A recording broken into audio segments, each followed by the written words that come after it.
Frank Wagner in the House. Senator, good to have you with us. Good to be here, John. All right. Now, have you been following any of this Jeff Sessions thing, or do you think it's just more Trump bashing? I think it's just Trump bashing. I mean, anything they can try to do, the Democrats are desperate at this point. They're just trying to do anything they can to drag down the administration.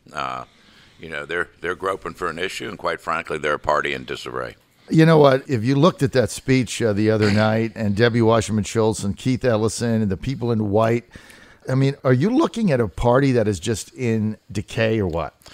Well, I think the party's still fractured. I mean, it's split right down the middle. We're going to watch it play out right here in Virginia. You have Tom Piarella, which clearly represents the Bernie Sanders faction of the party, and Ralph Northam, who represents the Hillary faction of the party. It'll be very, very interesting to watch that primary as it unfolds. But again, you have a Democrat Party that's in total disarray, and I believe that the progressive wing of the Democrat Party is the one that is basically taking over, and that certainly represents socialism, is what they're propounding, and that certainly is what Bernie Sanders propounds, and I think those that are perhaps more to the center in the Democrat Party are extremely worried, and quite frankly, they should be, and they've been pandering to that crowd for a long time, and now it's come up and to bite them, and they represent the progressive wing represents everything America doesn't stand for. I mean, they're just anti-capitalism, they're anti-everything that made this country great. They're looking for a free ride, and and I think more of the Hillary type Democrats are very, very concerned, and quite frankly, very much should be. Let's get to your gubernatorial campaign. So yesterday, I had Ed Gillespie on, and he said that if he gets elected governor, that he's going to reopen. I know we had this discussion last time, but he's going to reopen the Dominion Power rate deal that you made in 2015, and he said it's based on a Clean Power Air Act that isn't going to happen. That puts you at odds with him.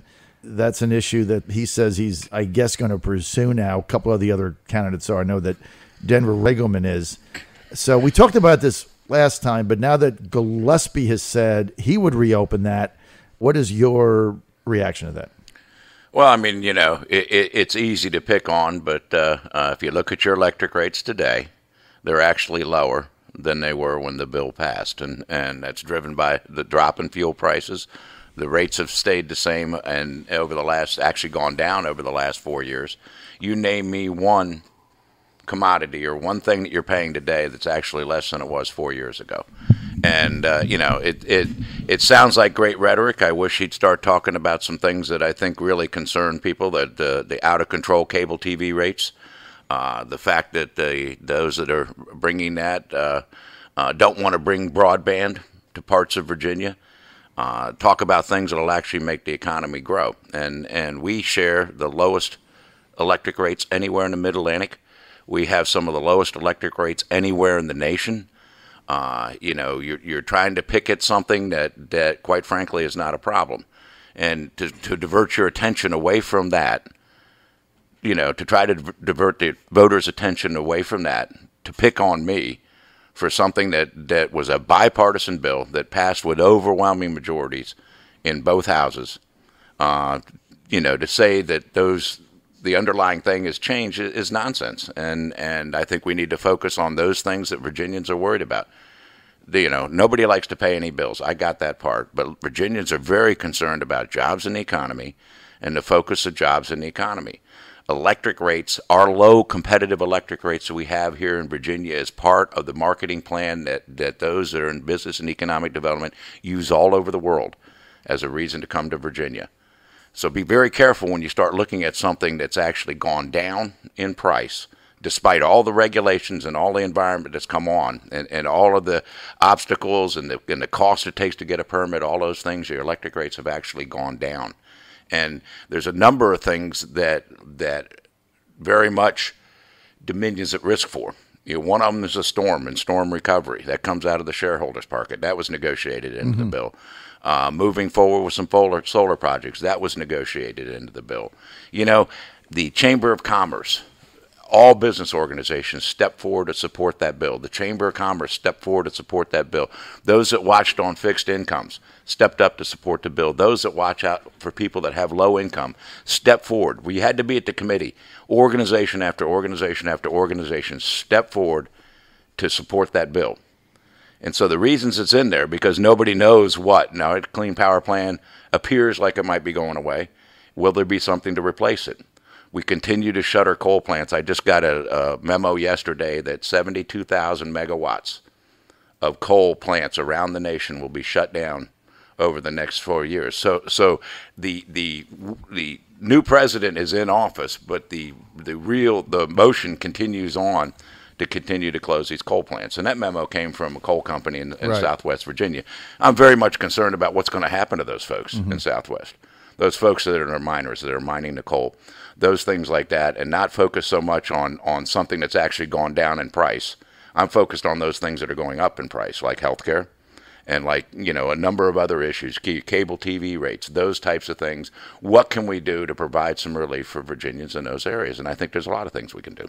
All right, let's get to your race. Senator Frank Wagner with us live in studio, running for governor of Virginia as a Republican. The nomination will be decided in the June 13th primary. There's 4 candidates.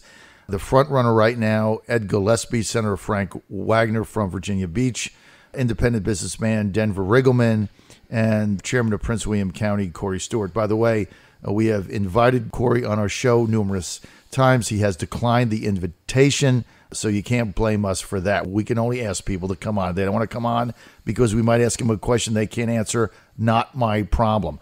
So a couple of public opinion surveys have come out.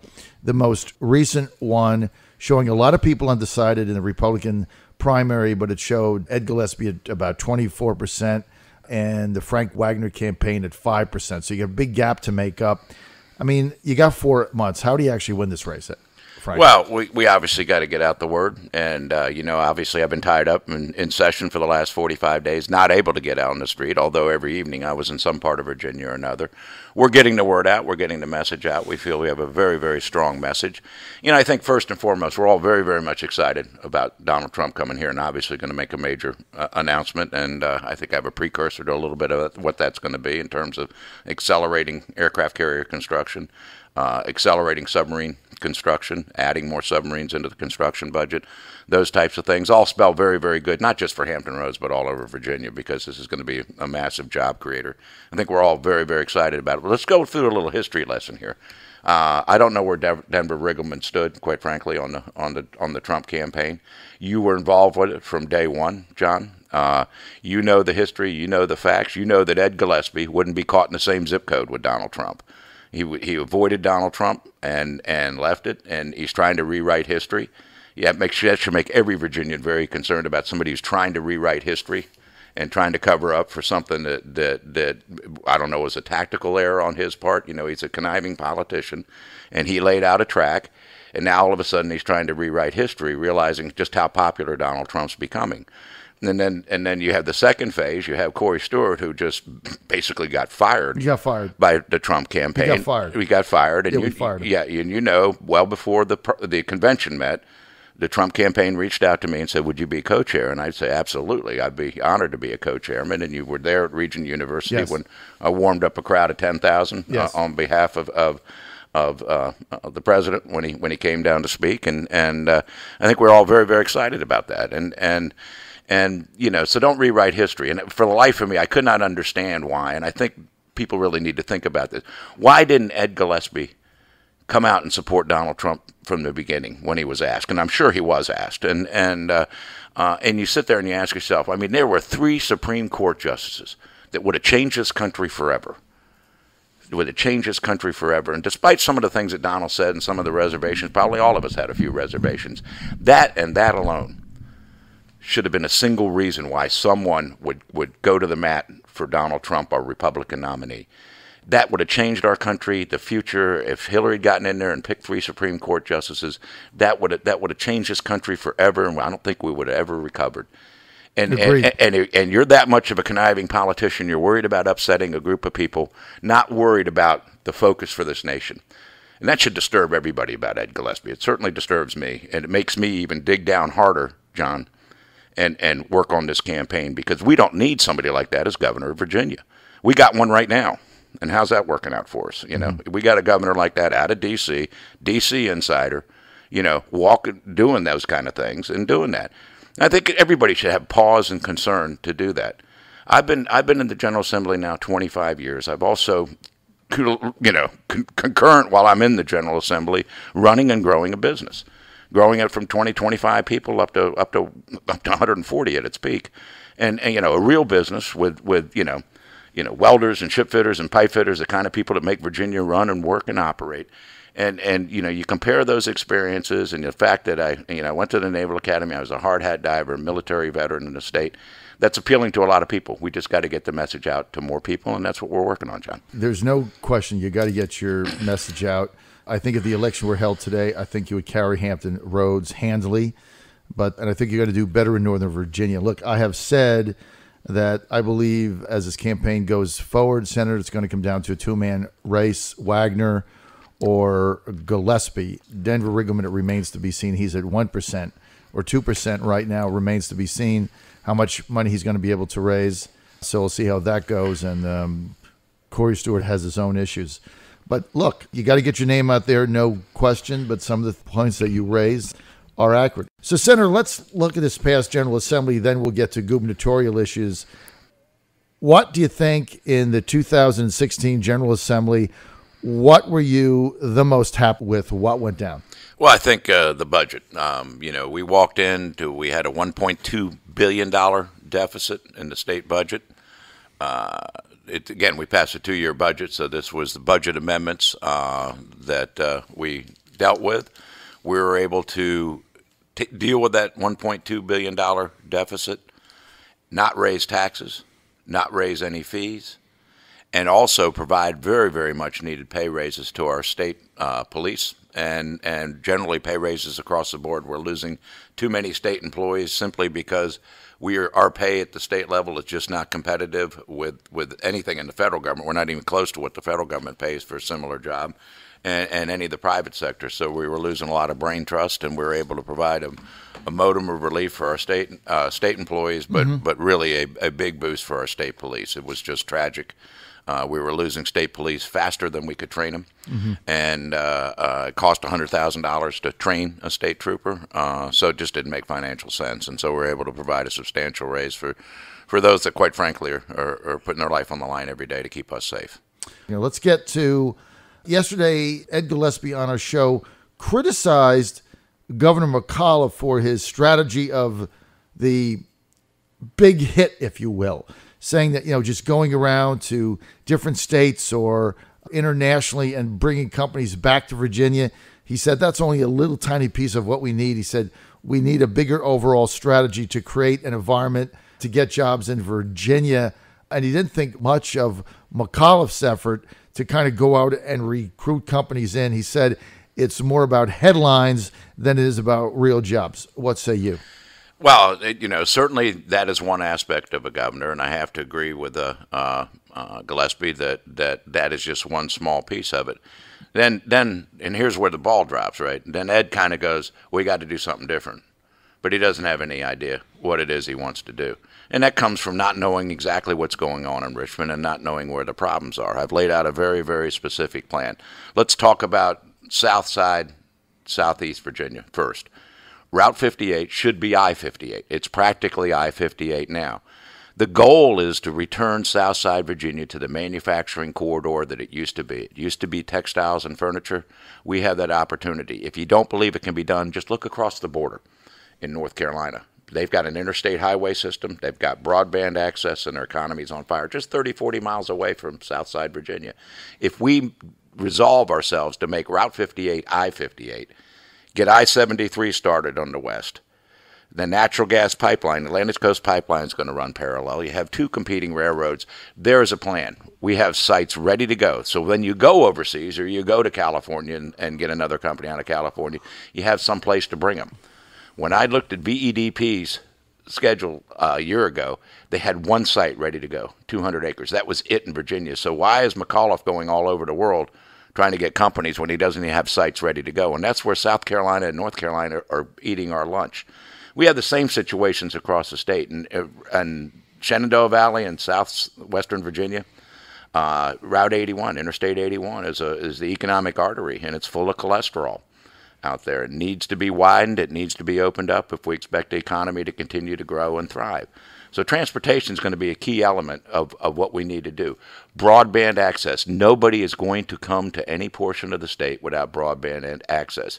You know, everybody's sitting there beating up the Dominion, you know, and the only reason is because the paper covers it. I've not heard anybody on a campaign trail talk to me about Dominion. What I have heard them talk to me about is I need broadband access. I need access to that. My cable rates are out of control. Those types of things are the messages that I'm hearing out there. And what are you going to do about economic development? And then the third part of that, and I think it's very, very instrumental that we talk about it right now, is there are plenty of jobs out there available today. There's just no one trained to take those jobs. Why? Because we have got to look at our education system and reinstill career and technical education and make it available to students as early as middle school. That's where the jobs are, and that's where the jobs of the future are going to be. A lot of jobs don't require a college education. They require a good career technical background. I'll tell you another secret, John. A lot of those jobs, most of those jobs, pay more than what a college graduate's getting when he graduates from college, if that college graduate can even find a job. You're absolutely right. So what are we doing? Because that's what industry is asking for. That's what business is asking for today. We have a problem in our education system. So I'm talking, when you're talking to me, you know, it's time we think big in Virginia. We have to think big in Virginia. We have to look at that education system and say, you know what? Let's make career technical education just as important as those students for college bound. We've allowed our education system to focus solely on college bound at the expense of career technical education, and it's hurting our economy. So let's think big. Let's think big about that. And then let's think big about road construction and what we're going to do about that. And then let's get government out of the way. You know, a regulatory scheme, if we just issued permits, if we just get permits out the door at local and state levels, if we just did that, we would see a total rebuild of our economy here, probably 5-10% growth by just issuing permits. And I'll tell you something else that's going to happen. And you have it, you know, we all talk regulation. You've heard every candidate come in here and talk about regulation. Mm-hmm. No one's experienced it. If you ever want to buy something with regulation other than me, go buy yourself a shipyard. You'll meet them all. Every alphabet soup comes in that door. You know, you got DEQ, you got EPA, you got OSHA, you got VOSHA, you got Department of Labor. They all come in. They're here to help you. Mm-hmm. But I'll tell you something that's changed, John, is the attitude of the inspectors, particularly in the last 8 years of Obama. It used to be it's time for your inspection. You're going to come in. We may find a few problems. You need to get them corrected, you know, that kind of thing. Now they come in. You're in business. You're a bad guy. Mm-hmm. I know you're doing something wrong. I'm going to find it. I'm going to punish you. Mm-hmm. It's just the attitude of the inspectors. Well, how do you expect people to say, I'm the best state to do business in, I'm the friendliest, business-friendliest state, when the attitude of your inspectors is like that? Right. That's going to change. And I'll tell you what, leadership starts from the top down. The attitude of the boss is the way it is. When I was in the Navy on a ship, the attitude of the captain reflected through the entire crew of the ship, and that's the reflection.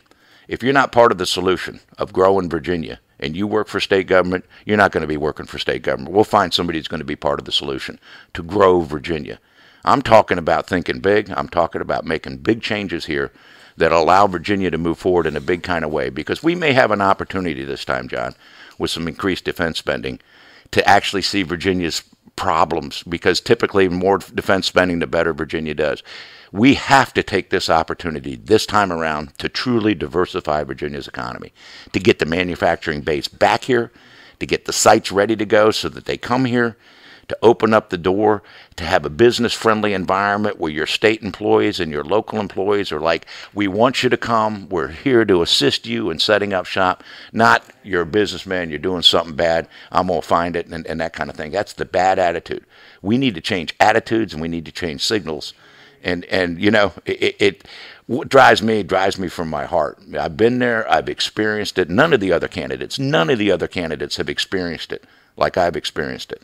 None of the other candidates have had to go out and try to find people with technical skills and can't find them to fill their job. Unless you've done that, you don't know what the need is, right? Now, I think all of the candidates have experienced the transportation problems, but I think I'm the only candidate that's talking about it on either side in either campaign. And if we're going to change Virginia, and if we're going to grow Virginia, and you know, I don't think anyone out there feels that the transportation system network we have today is adequate for the economy today. You're certainly passionate about that issue. We're going to open the phone lines up for questions. We've got about 8 minutes. Let's go to Jim in Chesapeake. Jim, you're on the air with Senator Wagner. Yes, sir. Good morning, Senator Wagner. Good morning, Jim. How you doing? I'm a Navy veteran as well, the Vietnam era. And I have a question concerning the enemy that I believe is here in Virginia, and that is the jihadists, and in particular, one of their training camps in Red House, Texas. Red House, Virginia? Are you familiar with that training camp? And also, do you think Senator Moran has been doing a good job in protecting the citizenry of Virginia? Well, I'm not familiar with the training camp per se, but I'd love to hear more from you. Any information we get offline, well, send me an email. It's not hard. Senator Frank Wagner at gmail.com, and I look forward to getting an email from you and give you a shout out and talk to you about it offline. The second one, we're talking about Secretary Moran, who's the Secretary of Public Safety here in the Commonwealth of Virginia. Yes. I don't see it. I know him very well. There's certainly a lot more efforts we could be making. I was so glad to see the big roundup here in Hampton Roads, but ATF led the charge. Unfortunately, I'd like to see more. And again, it goes back to what we were talking about earlier about state police being able to retain him and do them. To really have the tools to go after terrorism and to go after the other pervasive problem here in Virginia is the opioid problem that we have, the heroin problem that drives so much of the crime that we see every day. Really a wholesale war, if you will, to coin a phrase from the 1980s, a war on drugs. We have got to have that. I believe we have a president that has brought it up in several speeches and recognizes that securing our southern border not only secures it from illegal immigration, but secures it from the massive flow of drugs coming up from Mexico into this country that's just really destroying the interior of this country. And we've got to recognize the problem for as serious as it is.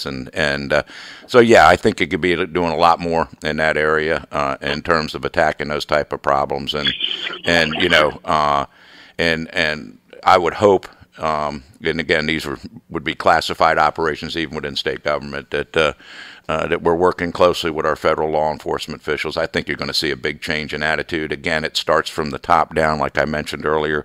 Certainly under the Trump administration, I think you're going to see a redoubling of efforts to go after the internal terrorist operations that are ongoing, I'm quite certain, in this country. And I think to date our federal people have done a fairly good job, and I think, but you have to stay vigilant.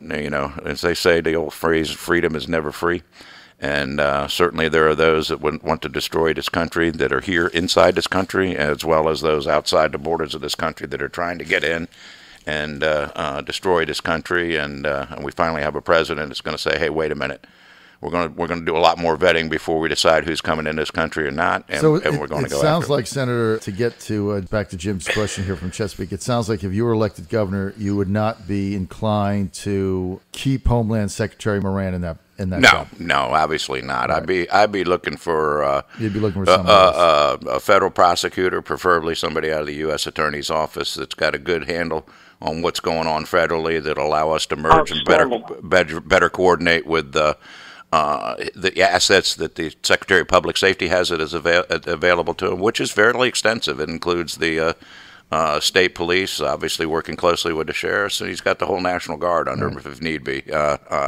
So it's a awesome responsibility, Secretary of Public Safety, but I would hope to find someone out of the U.S. Attorney's Office that's got a full knowledge of that can help better coordinate. So we have, and I don't want to overuse the term seamless, but a seamless relationship between the feds, the state, and the local law enforcement, because it's going to take that kind of effort to ensure that we stay safe here in Virginia. All right. I want to thank Jim, Jim Thank from you, Chesapeake. Jim. Good question. All right, so let me ask you this. You're running for governor. You got a 4-way Republican primary. You have advocated for an increase in the gasoline tax in order to increase funding for transportation to get better road flow in Northern Virginia and Southeast Virginia, some of the congested areas. So let me ask you straight out.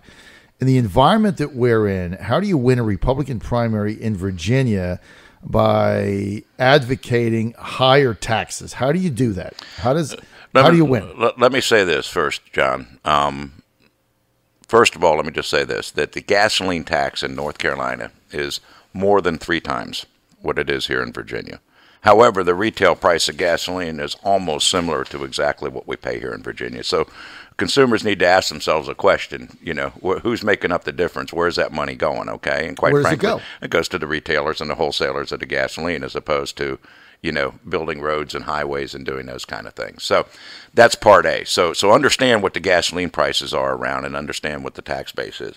What I proposed in legislation before and what I would propose again is that while oil remains relatively low and gas prices remain relatively low, that we use that opportunity to raise money. What we passed when we passed the bill 2 or 3 years ago is a percentage tax. The sales tax, if you will, not a per gallon tax that it used to be. I propose rolling it back to a per gallon tax, part A. The reason a sales tax is a very regressive tax, and it's a very regressive tax, as oil prices rise, your taxes rise because it's a percentage of the cost of the gasoline. So when you can least afford to pay it, you're going to pay the most taxes. Think about that. That's the system that's in place today. When you can least, if it gets back to $4.50 a gallon, you're going to be paying so much more taxes on it than you would under what I proposed as legislation. It's a percentage basis. What I proposed legislation 2 years ago. I want to go back to a per gallon tax that has, yes, increases a lot of revenue while it's low. You won't really see it as a price.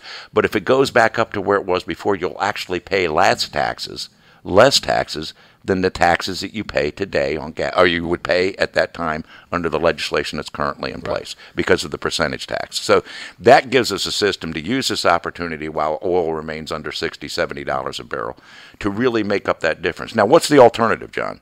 There's only 2 other alternatives. Don't do anything, or let's build roads and toll it. Okay? That's the only other 2 alternatives. So you have to ask yourself, what's the alternative? If you toll a road, you're now going to take $2 out of the taxpayer's pocket to build $1 worth of road. $1 to build the road, and $1 goes to Wall Street to pay for the financing on the bonds because we were unwilling to pay for it ourselves. I don't want to take $2 out of the taxpayer's pocket to build $1 worth of roads. I think that's bad business, and we either do that now, and I'll tell you the consequences of not doing it. We all know, particularly here in southeastern Virginia, that North Carolina has proposed a new interstate highway to come up through Chesapeake, Virginia, into our port because they want access to our port. And they're going to build that basically parallel to Route 58 across the border in North Carolina. Now, where do you think all the economic development and jobs are going to occur? Not in Virginia. They're going to occur in North Carolina along that interstate highway system they're going to build. They can talk about building it because they have the money to talk about building it. We don't. We don't, and now Route 58 sits there. And all right, so we have to make this investment, and you expect a return on investment, John. So if you get close to Gillespie, I'm going to talk raw politics. I got a minute and a half. If you get close to Ed Gillespie and it's the end of May, right? You know they're going to do a mailer, and they're going to say, Frank Wagner is going to raise your taxes. He's a taxer. I mean, how are you going to deal with that? How are you going to respond to that at the end of May? Because you know that's coming. Well, John, look, I went to the Naval Academy. All I know is to be honest with people, okay? It served me very, very well. You know, that bill we passed 2 years ago raised taxes. They threw everything but the kitchen sink at me a year ago. $2 million trying to get me out of office in a district that I represent that Barack Obama won twice. I won by 10 percentage points. You followed that election very closely just a year ago. And I supported that bill. Virginians understand there's no free lunch. And I hope Virginians, and what he's saying, and if they come after me and they say, well, you supported that bill. Yeah, you're darn right I supported that bill. Okay, we have to be intellectually honest with ourselves about what it takes to build a highway. I can't be any other person other than I am and be honest with people and tell people what it is. And so I can be honest with them and say, look, you want to pay $2 to get a road built, that should cost $1, then I'm not your guy. Okay? If you want tolls up and you want to stop and pay tolls and you want to have an easy pass and deal with that, I'm not your guy. Okay, but that same question was asked to me in Loudoun County, and I explained to them why. And they pay massive tolls just to try to go back and forth to Washington, D.C. from Loudoun County every day. That's the consequences of not being willing to pay for your highway system. And you know what? All I can do is be honest with people. But if we don't make this investment in transportation, we're not going to get the economic growth. I don't care what any politician tells you. So I just try to be honest with people and say, look, we have a system in place today that will tax you more if gasoline ever gets than the system that I'm proposing to you. The system I'm proposing to you today allows us to make the money that we need to make the investments, to see the return on investments, which is a much more vibrant economy, John. That's being honest with people, and I'm straightforward. They want to play political games and throw out mailers and do those kind of things. You know, that's what's wrong with politics. That's what's wrong with politics. And maybe I'm a bad politician, but I think I got everybody's best interest in mind for Virginia, and I know I have everybody's best interest, and I can make these investments, and all of Virginia will prosper if you give me that opportunity. Honesty is the best policy. We're out of time. I want to thank Senator Frank Wagner for being with us, answering all of our questions and our callers as well. And I want to thank him for being in studio. You want more information, you can follow him on Twitter, which is at VA Frank Wagner, or you can go to his website, frankwagner.us. Frankwagner.us. Can't get easier than that. Hey, John, I want to use this opportunity, if I could, real quick. Go like us on Facebook and stay up with the campaign, you know, and we'll keep you informed all the way along. But go on Facebook and like us, and we'll set up a little rapport, and you'll be able to see a lot of videos about some of my plans for Virginia that we just didn't have time to discuss today. Frank Wagner, his own Twitter handle. This guy's a social media guru. He's got a Facebook page also. I'm just messing around. Go to frankwagner.us. Everything's right